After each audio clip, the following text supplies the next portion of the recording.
This is the stunning new Ferrari 599 GTB Fiorano. It's the most advanced road car that Ferrari have ever built. It's got magnetic suspension, it's got predictive traction control, and it's got the same awesome 6-litre V12 as that in the Enzo hypercar. Join us in a moment when we'll find out just how good it is. We're in Italy to test the brand new Ferrari 599 GTB Fiorano. They say this car is capable of over 205 miles an hour. And the way it keeps accelerating whatever gear you're in, I'm not going to disbelieve them. It will cost around £170,000, yet there's already a 2-year waiting list. It replaces the 575. But whereas that was a long-distance GT car, the 599 is intended to be more of a hardcore sports car with a boot. There are all sorts of clever aerodynamic nooks and crannies, and it's just a blink slower to 60 than the Enzo. Not surprising, as it has the same 6-litre V12 with 620 horsepower.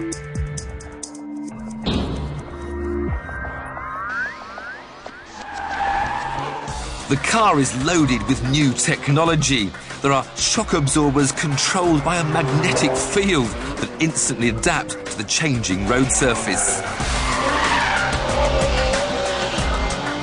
There's predictive traction control, which knows you're getting into trouble before you do. And there's a gear change twice as fast as its predecessor. But frankly, on the road, it's hard to tell how effective all these are.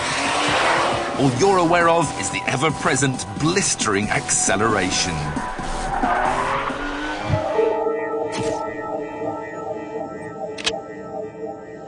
The interior is stylish simplicity. But I think I'd swap the rather plasticky carbon fibre for the no-cost leather option. I'm not a big fan of the tacky LCD screen either.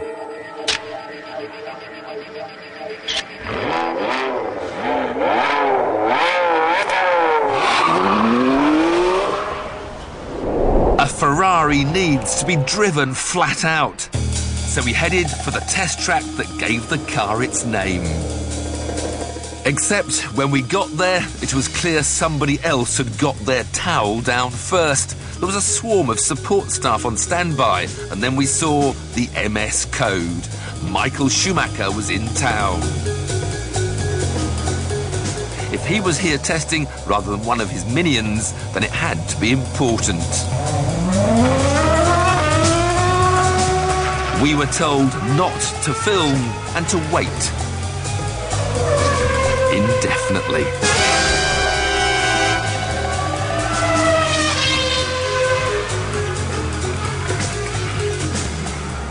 Eventually, he stopped for what we assumed was a toilet break. We had the time it took him to sprinkle his shoes to see just how good the 599 really was.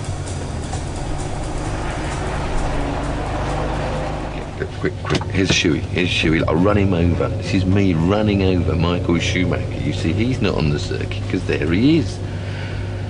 And we can, see, Shuey. Yeah, thanks, mate.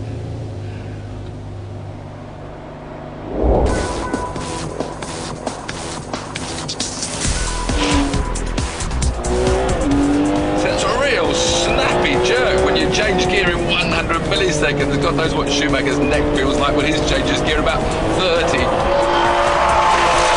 Oh, understeer. Oh, bit of over. No, where are we going now?